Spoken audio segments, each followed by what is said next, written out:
I want to welcome everyone to today's WRLA webinar. It's Advanced Strategies for Building and Growing Your LinkedIn Network. I am Jessica. I am the WRLA Trade Show and Event Manager, and I'm super excited to be your host today and to introduce our featured speaker.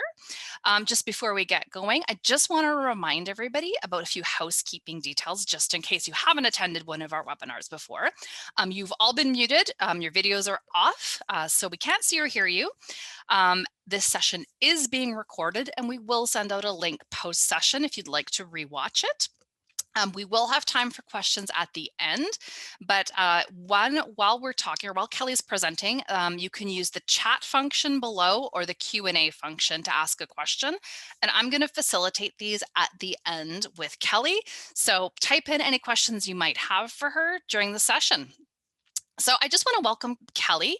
We're super excited to have Kelly back again hosting another session, this time an advanced session on LinkedIn.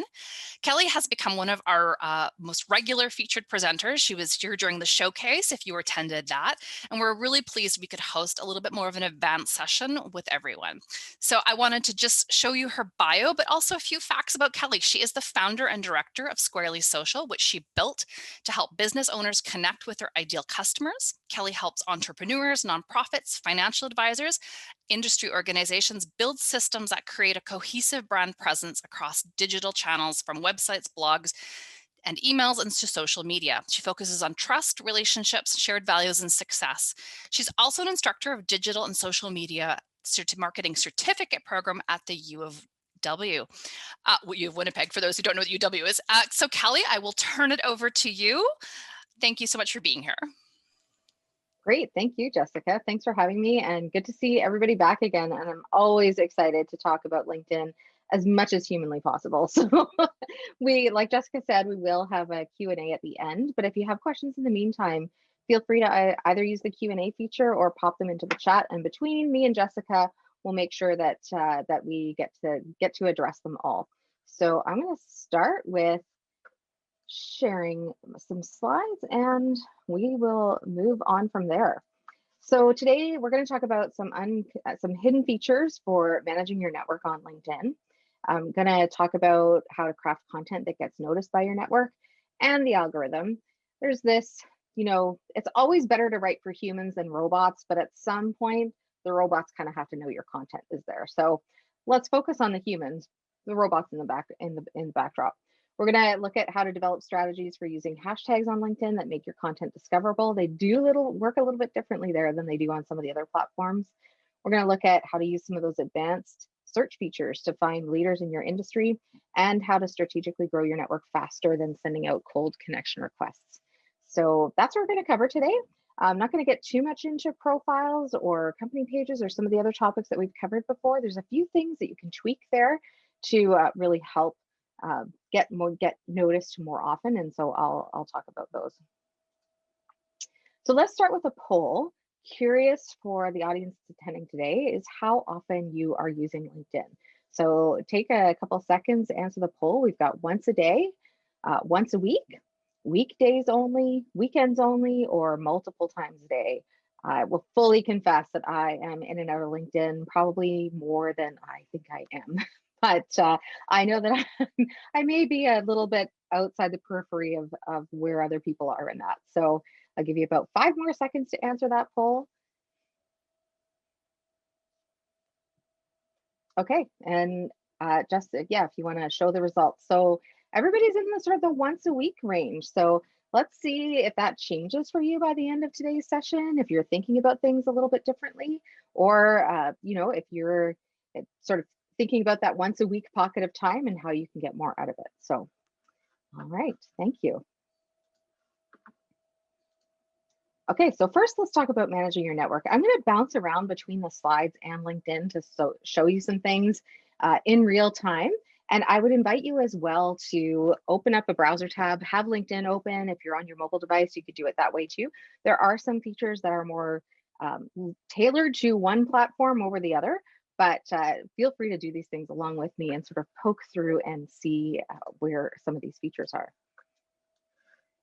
Okay.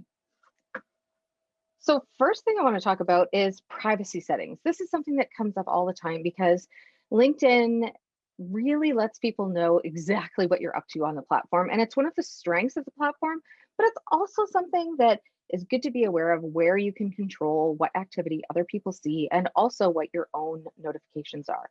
So the way that you get to privacy settings is from your profile under Me, go to settings and privacy. And then there's a couple areas I'm going to focus on here. I would definitely invite you to scroll through the whole thing and really check out the top to bottom of how privacy and security is managed on LinkedIn.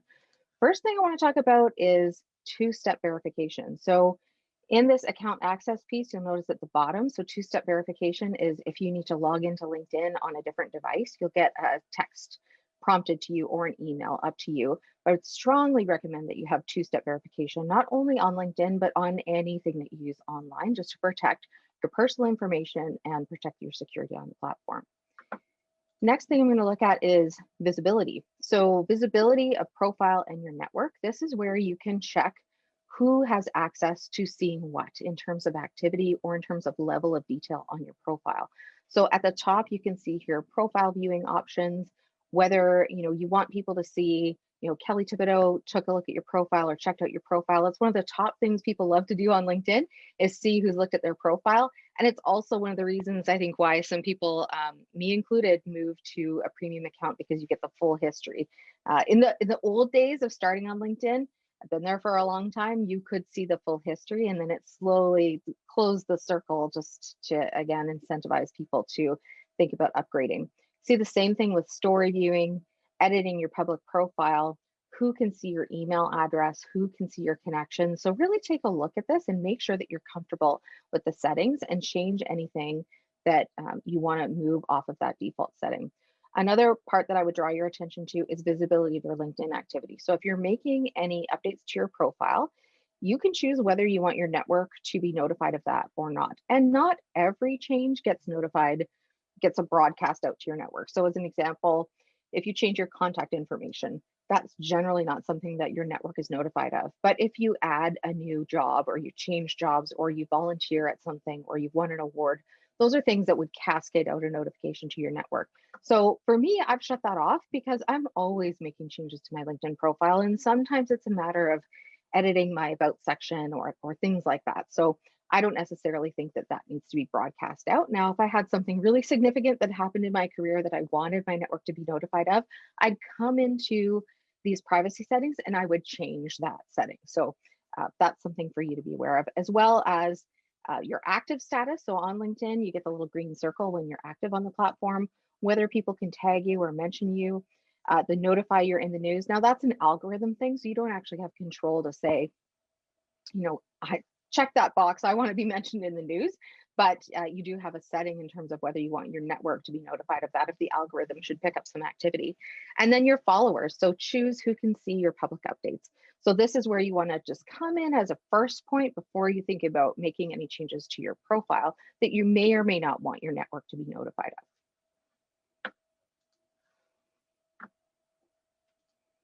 Okay, so a couple more things about managing your network. Now, you may be familiar with this one already, is in terms of your connections. So let's say you've recently connected with somebody, you want to follow up with an instant or with a direct message, or you connected with somebody and your inbox ended up full of all kinds of spam that was uninvited or cold sales pitches or any of those things that unfortunately happen on LinkedIn sometimes. Or you're just searching for somebody that maybe you connected with a year ago. There's ways that you can manage that. So I'm going to go back to LinkedIn.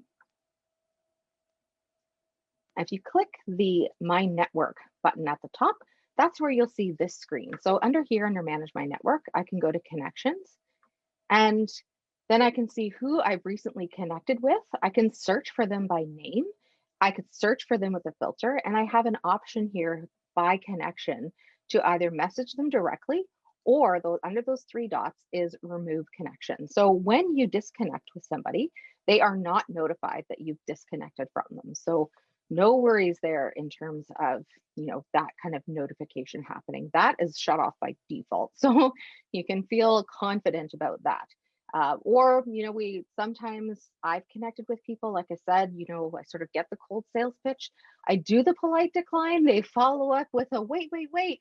And then I might politely decline again. And if it just gets to the point where it's a little intolerable, I will end up disconnecting from them because I'm more concerned about the quality of my network than necessarily the quantity of my followers or my connections on LinkedIn.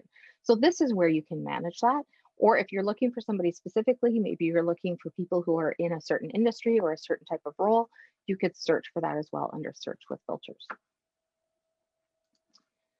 So there's a couple other things in terms of managing your network, that questions that I get asked all the time, and I was determined to hunt down the solution. So on the next slide, you can actually manage the invitations that you have sent out personally and invitations to your page. Now, you might remember from the session on company pages that admins can invite their connections to follow the company page, but it's capped at, I think it's 100. It might have gone up recently to 250 a month. And that's so that, there's some control in place in terms of sending out a whole bunch of spammy invitation requests. So, there may be some times where you think, oh, who have I sent a connection request to and how can I manage that? So go back to LinkedIn here and click back on the My Network icon. There's some things here that look like they're not buttons, but they are buttons and you can click on them. So you can see here on my profile, the invitations that I have pending. So these are invitations that I have received and have not accepted yet. Another question I get asked all the time is, do I accept all invitations? And the answer for me is no. Some people do. I will usually scan first to see if I have connections in common with that person, which you can see here. That'll be the first signal to me that this is potentially somebody that I really is sort of within my network or in my interest level, and others where I either don't have a connection in common or the invite looks more like it could be a sales pitch, then that's something I might sit on for a little while. Let's get back to the things that are buttons. So under invitations here where it says see all 28, this is actually, you'll notice that that screen color changes because I can click on it. So if I click see all 28, this is where I can see all of the connection requests that I have both received and sent from people and from pages. So at the top here under manage invitations, under the received, you can see all the 28 that are sitting there pending. The ones that I have sent are here, and I also have an option here to click on withdraw, so I can withdraw that connection request if I'm having sort of a sober second thought and maybe are feeling like, that person, for whatever reason, is something that I have changed my mind about. And then you can also see under pages. So that pages is a button. And now I can see for my Squarely Social Business page, all of the people that I have sent a follow request to from that page and a chance to withdraw that as well. So again, some things in LinkedIn look like they shouldn't be buttons, but they are actually things that you can click on. And that's a really prime example of it. So to get back there, you go to My Network, and under here where it says invitations, you click on see all, and then you will see all of the connection requests that you have both received and sent as an individual and as a page. All right, the next thing that can happen on LinkedIn, as you may notice on people's profiles, I talk a lot about connection requests and sending connection requests. There is a choice on LinkedIn to feature something on your profile that is more of a follow, so a direct follow versus a connection. And this is an example, a visual example of what that looks like. I'll get into some of the whys in the next slide, but I wanted to start with that visual view of what that looks like. So if you're directly not so if you're not connected to somebody, that's when you're going to see the connect button here on their profile. If they are not accepting connection requests or really have a preference that they want to grow more of a following as opposed to connections on LinkedIn, then you're going to see the follow button here instead. So you can actually still send this person a connection request. You just have to click this more button, and then one of the options there will be connect. But that person is stating a preference that they want to grow a following. And in your newsfeed, I can see the difference between who I'm connected to and who I'm following. So this is out of my newsfeed. I'm following Scott Stratton. I'm not directly connected to him. Otherwise, it would say first level connection or second level connection, but it says following. So I know that I'm following him instead. So in terms of following and connecting, it is a setting on your profile. It's a little bit buried and it's really difficult to find. LinkedIn taps out first degree connections at 30,000, which for most of us is more than enough. But for some people who are in more of that either an influencer or somebody in their niche who's a subject matter expert or a thought leader, sometimes they get capped out at 30,000, in which case your only option is to follow. I've also heard from people, and I myself have tried a bit of an experiment where sometimes I will flip it to a follow versus a connection. So the difference is that when you follow somebody, you can see their content in your newsfeed. You can't send them a message because you're not connected to them, and they do not see your content in their newsfeed. So it's more like just following that person's content because they're a thought leader and you're interested, but not necessarily connected to them. I would also say that, but in all the time that I've been on LinkedIn, I have sent connection requests to thought leaders with a bit of an introduction, people who maybe I feel a bit intimidated to reach out to directly. And I figure, the worst they can do is say no. And most of the times they accept, and then I feel really great about it. And there are also some advantages with following versus connecting from a LinkedIn story perspective. And I'll talk about that a little bit later too. So the way that you change this, let's go back to our privacy and security settings. So under me, settings and privacy, back to visibility here. If I scroll down to the bottom of visibility of your LinkedIn activity, it's actually this bottom one that says followers. And so if I change that, now you can see right here, there's a slider button that is defaulted to no, which means that it's going to say connect on my profile for people that I'm not directly connected to already. If I want to change that to a follow button, I slide this button to yes, and then it changes to a follow button. So super non-intuitive, really difficult to find, but that's where it is. If you want to try it yourself and just change to followers instead of connections, something to experiment with. In terms of people who are really looking to grow their presence on the platform and build more of a pure following, then follow might be the reason that you would switch that button as opposed to leaving it to connect. So really kind of gets down to your objective for being on the platform and who you want to sort of have within, let's say, your network, either as a passive connection through following or as a direct connection through connection request. Okay, so let's look at how you can craft content that gets noticed. So first thing to do is think about conversation and creating content that invites that conversation. So tell people how you want them to engage and respond. And so think about that first. When it comes to creating a post on LinkedIn, first thing to think about is, what do I want my network to do with this? What I want them to know about or to share, or like why? Why am I sharing this piece of content? So some of the formats that you can play with, you can ask questions in a post, you can use polls, you can ask people for opinions. Don't be afraid to introduce people in your comments. So if a couple of your connections have commented on your content, they don't know each other, you could tag that person and literally connect them in your comments and get some conversation going. That's a nice way to build some dialogue. You can tag people in your posts, obviously. Again, I will caution to say, really only tag people that genuinely will respond in the comments.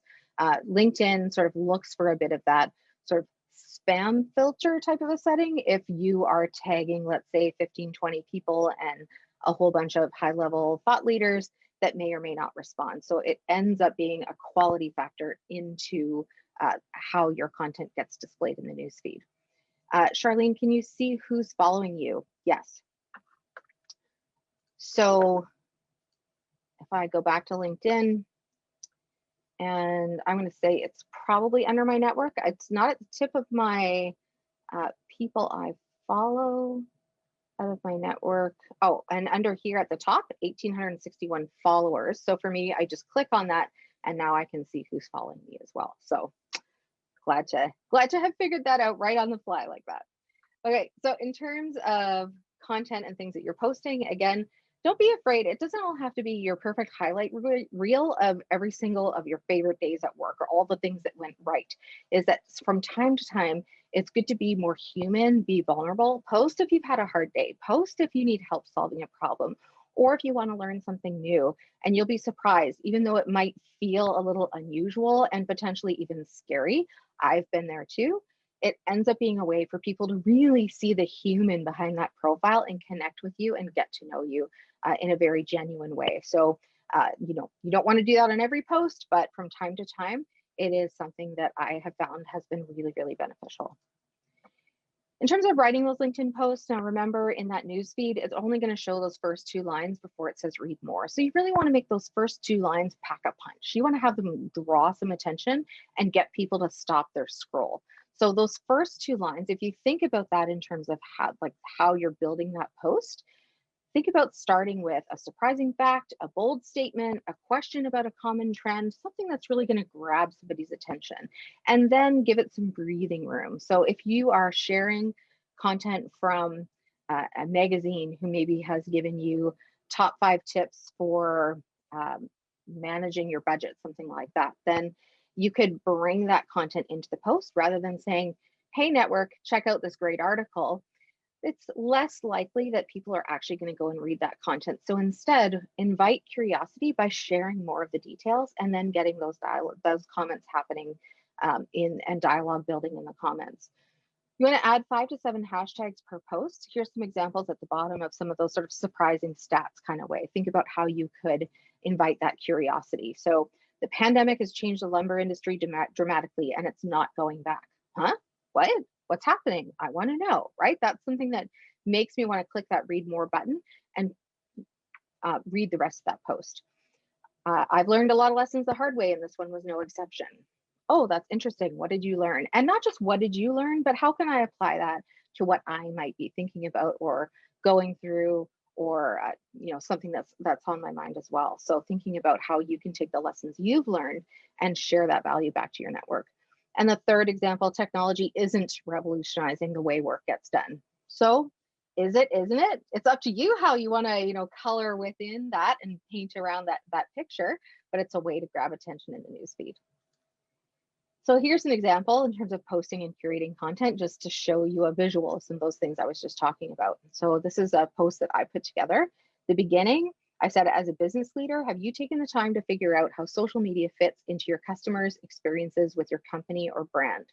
Oh, maybe I have, maybe I haven't. That's something that maybe is a little bit interesting. I've posed a question to get people to read a little bit more. Then I was tagging Nielsen Norman Group, who is a usability company and expert. They had a video. I wanted to share it, so I tagged them in it as well. And then those 6 stages that were in that video, I pulled them into the post itself. So the 6 stages, what they are, and then put some hashtags in it as well with the link to the article. So one of the things we'll talk about when we get to hashtags in a couple of minutes is you may notice some things there that look a little bit different about those hashtags, and we'll talk about that as well. But just to give you that bit of a visual of making it look like it's easier to read, giving me some meat, and whether or not I choose to actually go and watch the video, I can at least respond to something in the comments and then invite that dialogue. So on LinkedIn, comments are content, and that is a beautiful thing.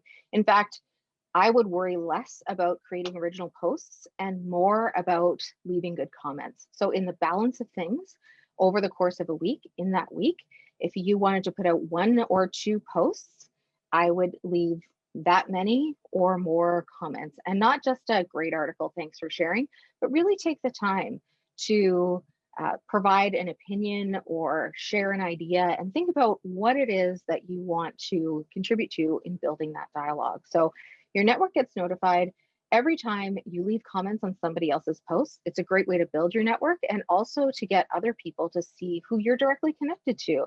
And I've had connection requests happen through things in comments. You want to really comment thoughtfully. Like I said, think about, did something surprise you? Do I agree? Do I disagree? Why am I adding to the dialogue? Why am I bothering to put something on here as just doing a passive like? And not every interaction has to fall into that category, but be thoughtful about the comments that you're leaving on posts. And if other people leave comments on your posts, take the time to pull some dialogue out of them. So let's say somebody in your network leaves the comment, great article, thanks for sharing. I would then say, go back to them and say, great, which part resonated the most with you, and get them to keep building that.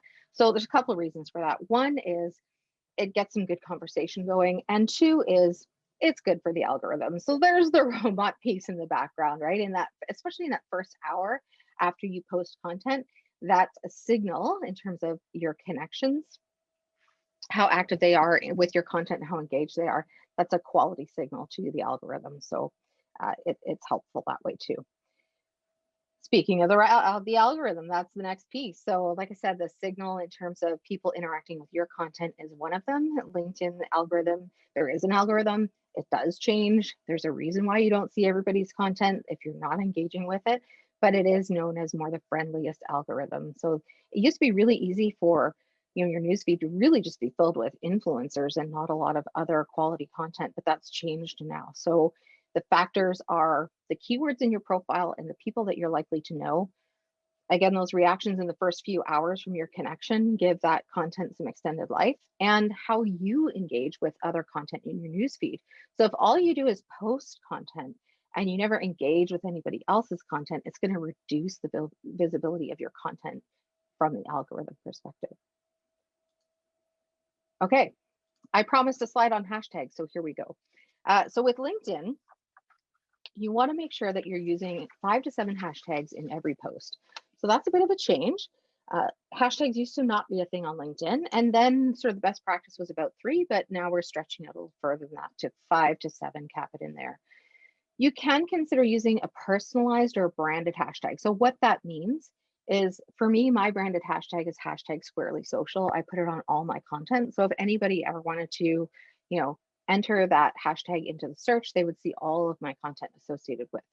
Some people have, a more of a personal branding type hashtag where, if you had something around maybe leadership and you wanted to customize it in a certain way, then that would be something that's more of a personalized hashtag. It's unique to you, but it's not a company name, right? It's something more about your content, your philosophy, the work that you want to be known for.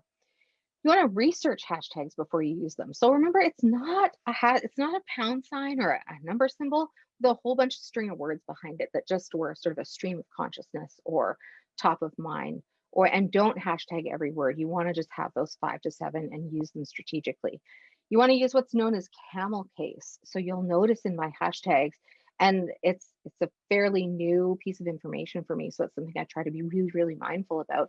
Is from an inclusivity perspective, it's more inclusive to use camel case in your hashtags. It's easier to read for anybody, but it's also easier to read for people who use screen readers, because those words will be read as individual words rather than a string of them all together. So it makes them more readable and more accessible.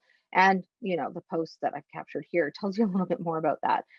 One thing about hashtags is we're really used to hashtags in platforms like Instagram, where you can measure and know, what kind of hashtag is performing, how much reach did you get with it, how many impressions, and it doesn't quite work that way on LinkedIn. So on LinkedIn, it's about people following hashtags and searching for content.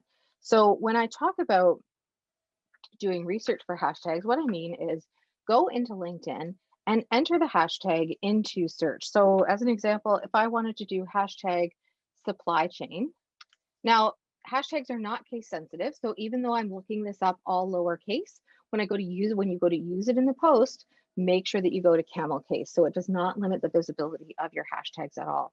You can see there's some things that are popping down in here automatically. So supply chain management, supply chains with an S on it. So what you want to do is click that and then take a look at the content that comes up with that hashtag. Do a little bit of a scan, see who's contributing to that conversation. What type of content is in that conversation? Is that a fit for you and for your audience? So, number one is to think about what's most valuable for your audience and where do you want your content to be seen. And if this is a fit, if that content looks like it's related to or connected to, then you want to add yours to that conversation. So at the same level, so if I looked at hashtag supply chain, it tells me there's 205,000 followers, and you can follow that hashtag too. And I would invite you to do that. One of the other ones that came up was hashtag supply chain management. And when I do that, I get 100,000 followers. So fewer followers, but potentially higher quality content. So again, make sure that you go through and scan. So before you put that post out, make sure that you're thinking about those hashtags and looking them up before you go and add them to your post.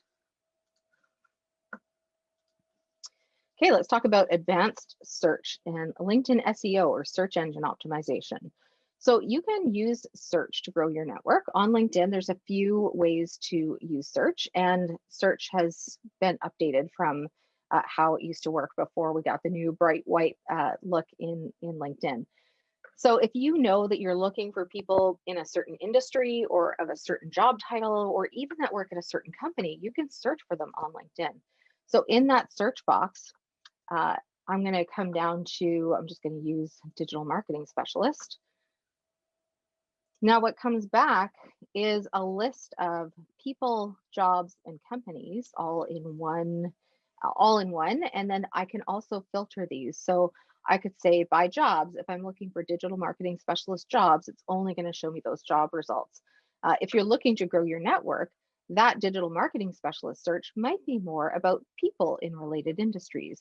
So I would want to go back in this drop down, look at people, look at anybody that has digital marketing or digital marketing specialist in their title, and then scan this list for second level connections, even third level connections, and potentially send them connection requests. So be same thing and think industry, think trade, think about those B2B relationships that you need in your business and how you can grow them on LinkedIn. And this is one way for you to really get proactive about not just sending connection requests based on the activity that you're seeing in your newsfeed, but sending connection requests based on who you want in your network.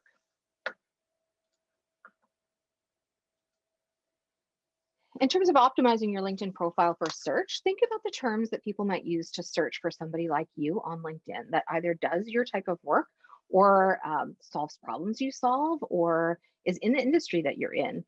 And use those words in your LinkedIn profile. So, in your About section, also in your work history, even in your headline, think again about how people are searching for you. So, that's one way to give your profile a bit of a boost and look at from that audience perspective. Now, if you're kind of scratching your head and you're not really sure what kind of words you should be putting in there, go back to LinkedIn, do your advanced search, see what profiles come up, and then get some ideas about the words that maybe could start appearing in your network. LinkedIn from time to time will notify you if you've been found in search. And so if you're getting found for keywords that leave you going, huh? Then it might be time to take a look at your profile and see what other words you could put in there to make it more findable from that target audience. So again, look at your headline, your about section, and your work experience sections. So here's another little backdoor trick in terms of adding more to your intro section. So there's a hidden feature in LinkedIn that lets you add some information sort of behind the scenes. And this is also a really great tip if anybody has a company page and you want your employees to officially be connected to it from the back end of their profile. So again, this is a little different than following the page, but it makes it more visible and more searchable. They can add it to their contact info. So another little sort of behind the scenes trick. So the way that I do that, I'm going to go back to LinkedIn. So if I click on my profile and I go view profile, it's in this, if I see contact info down here. So I always want to click this little edit button here. It's not there. So go down to your contact info, click that link, and you're going to get, now you're going to see the shortcut for my LinkedIn profile, my websites, my phone, my email, my Twitter. If you click this little pencil button, this is where you can add some more information. So website URL for me, that's my business website. And for your employees, that's going to be your company website. So you're both getting some visibility on the company website associated with their contact info, as well as the company page associated with their contact info.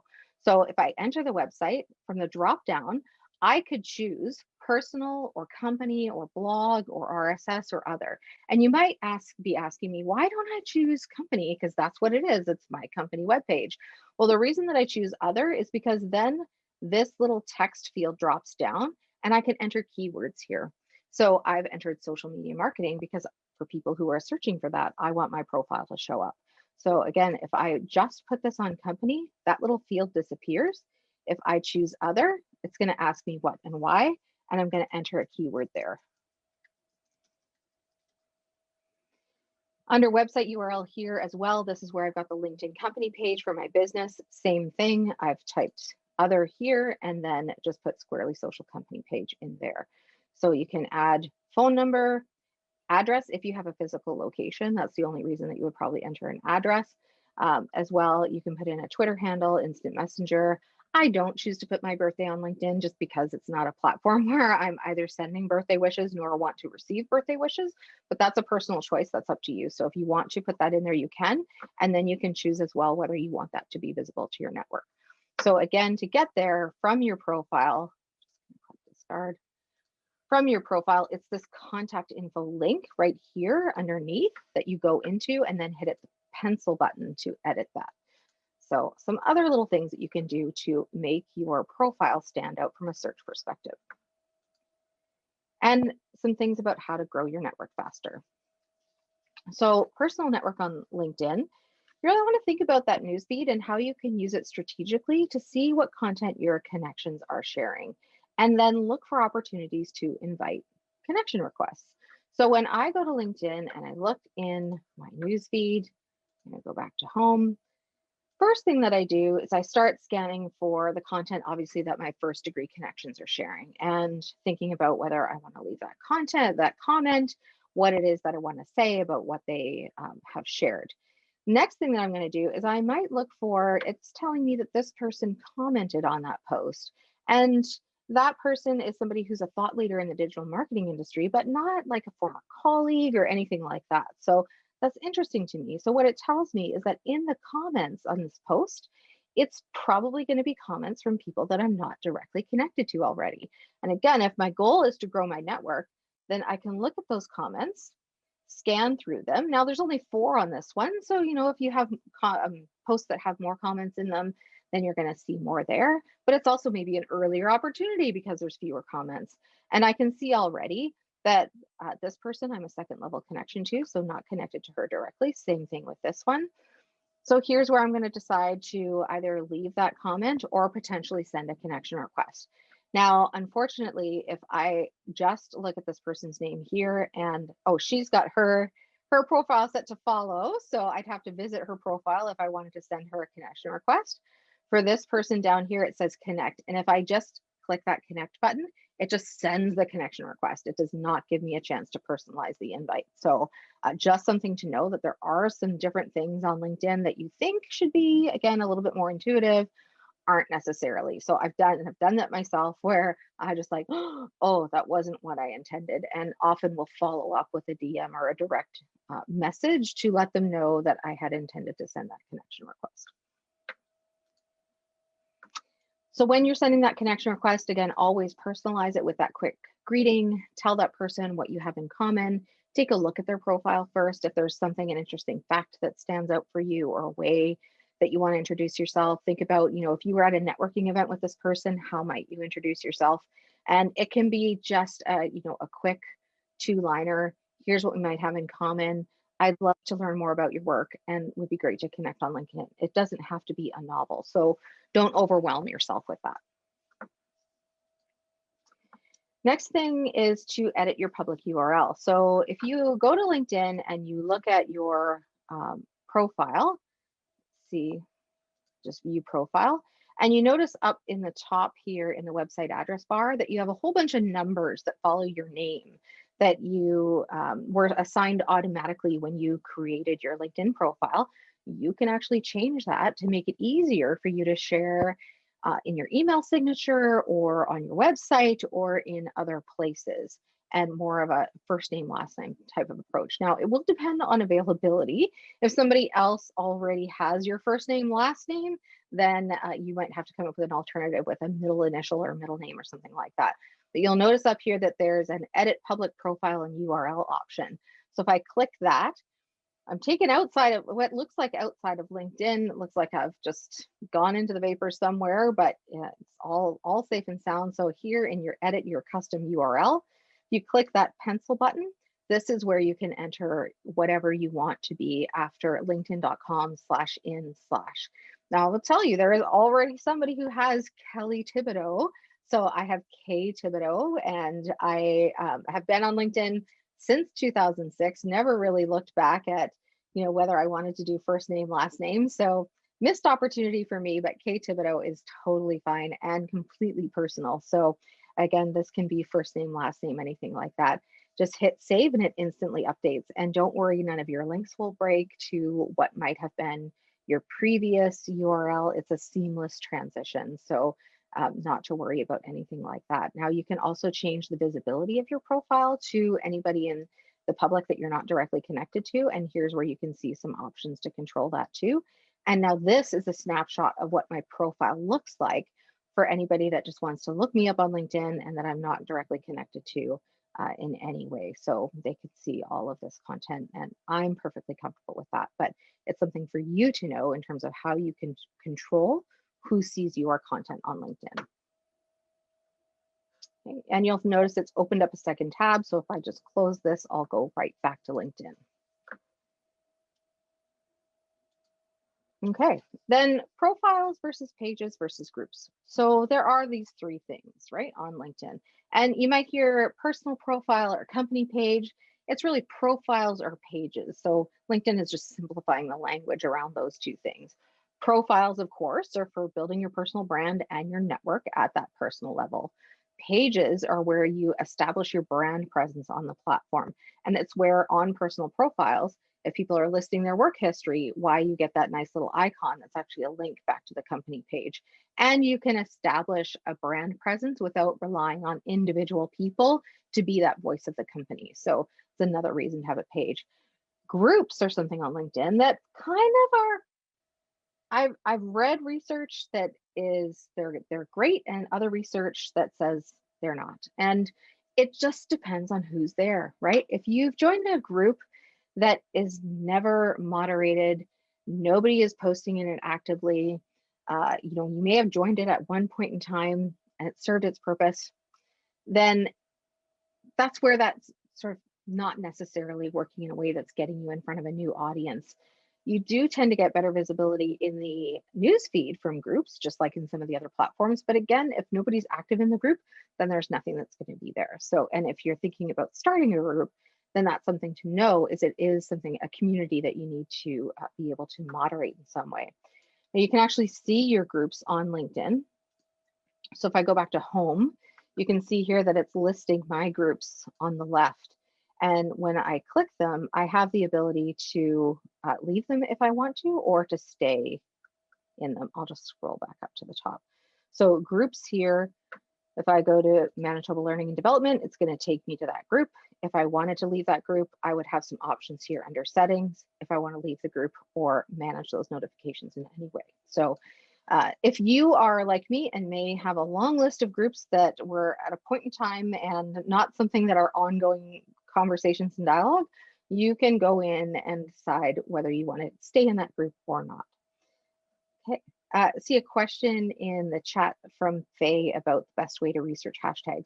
So think about your audience and think about your niche, and as well as the type of content that you're creating. So it's kind of, on LinkedIn, we don't really do like lifestyle hashtags, things like that, like you might on some other platforms. So I would think first about who's your audience, who you want to connect with, what's the topic about, and start from there and just start like getting into that research mode around hashtags. Okay, so LinkedIn Stories, this was a new feature that was added in October of 2020. It only works on mobile. And in the beginning, you could only post stories from a personal profile. Now you can post stories as a company page, as well as from your personal profile. So same thing, it's that 24-hour content. I'm going to say there's some mixed reviews. I fully experimented with LinkedIn Stories in my own profile. And when I did it as my company page, I was the only one that viewed it. When I did it as my personal profile, I had a couple people respond. Now I've just brought a new puppy into our family. So it was about my new office dog. And generally, sure, puppies might get more people engaging than some other types of content, but it's an opportunity for you to show the behind the scenes of your work. As well, on mobile, the way those little bubbles are listed at the top, it's yours, and then every page that you have admin access to. So for somebody like me that has admin access to a half a dozen pages, I don't even see my connections stories because they're all like further down the row. I kind of have to scroll to them. I've tried hit or miss. I mean, algorithms will always favor people who are early adopters of new things, and there's lots of shiny objects. So I don't think it's been a bit of a runaway success. LinkedIn is also super new in stories, and so It doesn't work the same way as Instagram. You don't have access to the same features. And so when you go in with the expectation that you're going to be able to replicate what you've done in another platform, it doesn't really work that way. So you can tag people, you can add stickers, you can add text. You can do the swipe up as a company page.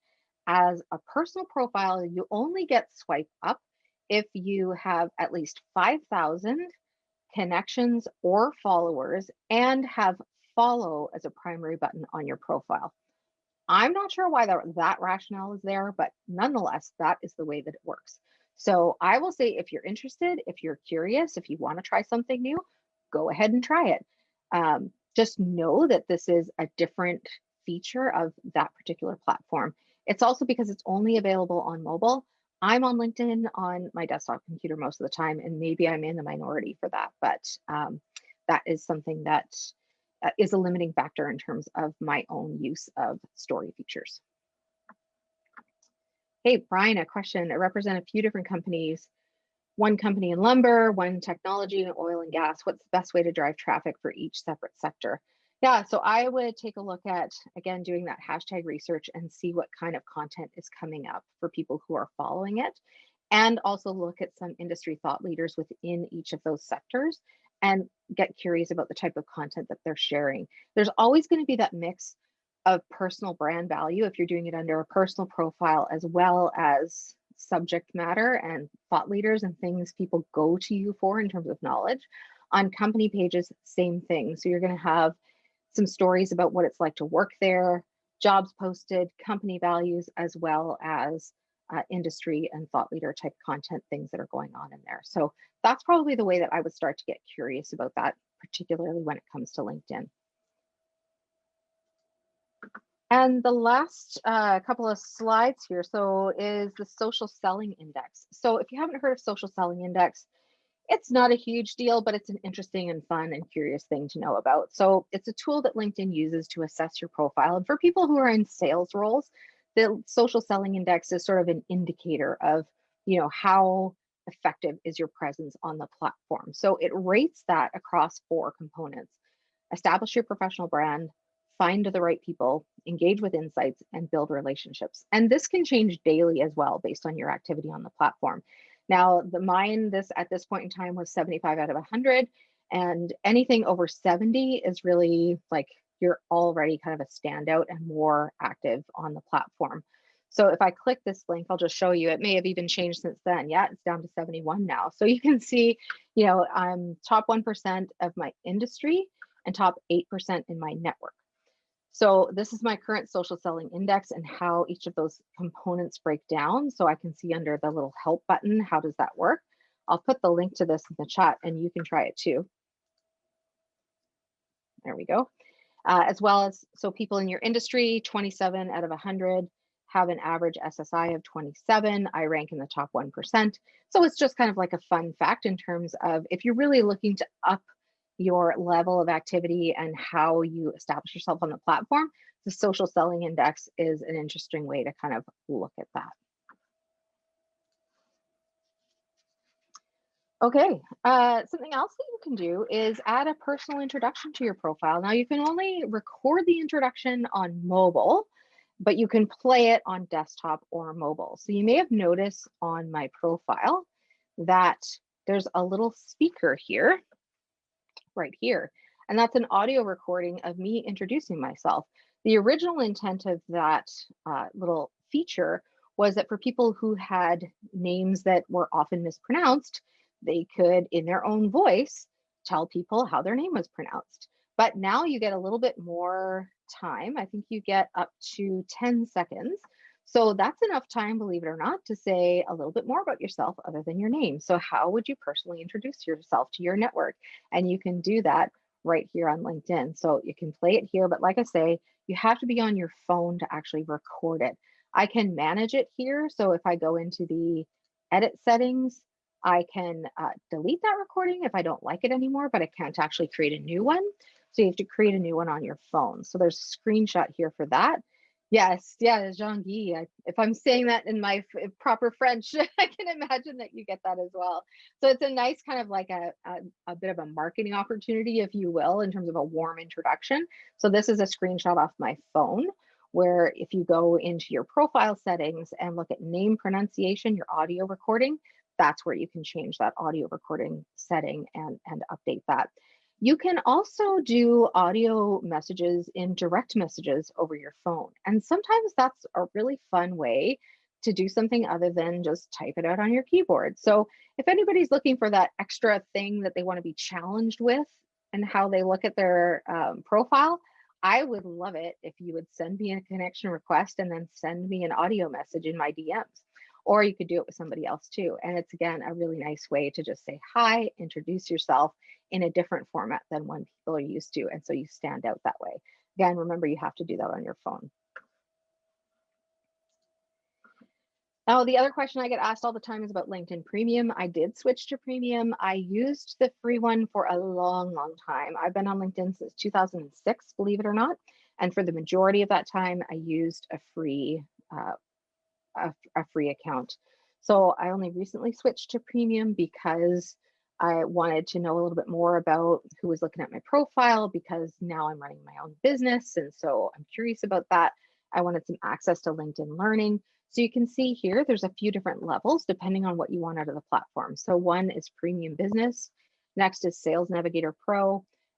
So again, for people who are in sales roles, and Recruiter for people who are looking to hire specifically as a primary use of LinkedIn.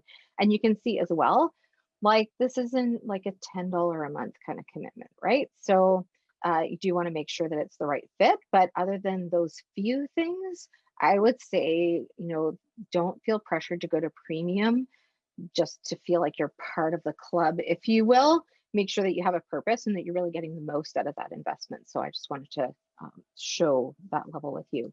So now my question back to you that I would love to see in the chat is, which features are you most excited to try in LinkedIn based on the information that was shared today? And if you have a hot tip that wasn't included in the slides today that you'd like to share with the other attendees that are here and with me, I would love to see that too. So let's start putting some things in the chat about what has stood out for you.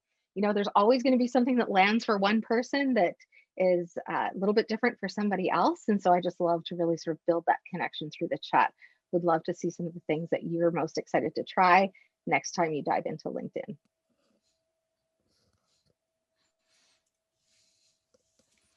Well, I'm pretty excited about that Sales Navigator tool, which I had no idea existed because I Yeah, just went and did yeah, that for myself.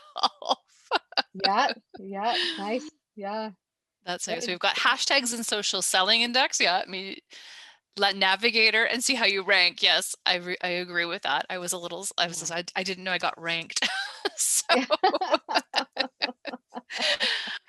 that's Yeah, I awesome. know. Okay, well, I just want to Nice remind to play with everybody this that. session has been recorded and we will send out the link. So don't worry if you were late to the session. We've got you covered. We'll send you the link out.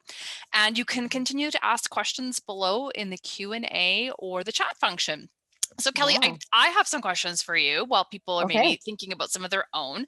for sure. So quick question about you talked a little bit about posting articles in order to sort of expand your network. Do you suggest first of all, two-part question, can we post those without permission from the writers, or should we be tagging whoever created the article in it? And should we be creating our own content in terms of articles to post?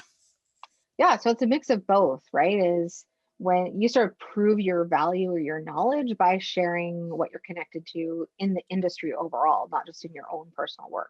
So you do want to, like, when I first started using LinkedIn more regularly, it really was just curating articles and sharing my thoughts because that was easy. It was something that was doable. And then later, as I sort of started to like just expand that strategy, I got into posting more of my own. But there is a ratio, there's a balance. Think about like three out of four, so three are curated and one is sort of an owned piece of content. Okay. And to answer your other question, Jessica, in terms of needing permission, if Mhm. it's publicly available on the internet, then it's publicly available on the internet, right? Like Okay. I sort of tag the author just as a courtesy of, I would love to see them engage in the comments, and Mhm. sometimes they do and other times they don't. So Yeah. Okay. Yeah. So Yeah. etiquette wise, it's probably good to do that. Okay. Yeah. So how do trending topics work on LinkedIn then? Yeah. So trending topics, it feels like something that you should be able to either like say yes to or control in some way. And unfortunately, you can't. So it's an algorithm thing that, based on who you're connected to in your network, does a scan of news articles, finds names, and then plonks that in your news feed as a notification to say so and so was found in the news. Do you want to, read it or join the conversation or something like that? So it's more of a feature that's kind of a built-in thing as opposed to something you might control. Okay. So what does it mean when you appear in somebody's searches? Because I've seen that a couple times where sometimes you can see people who've looked at your profile, but sometimes you just appear in very random company searches.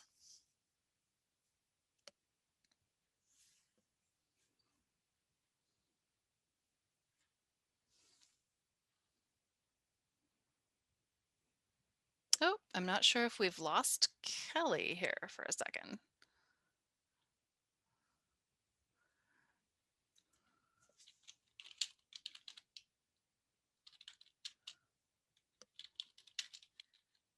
Present my work in any way. So, Sorry, I think I may have cut out there for a second. I apologize. oh yeah, That was sorry. me. I was frozen. Yeah, so I would look at it to see what keywords you're being found for, and then Mhm. make changes to your profile based on that. If you're getting found for something really random that doesn't represent your work.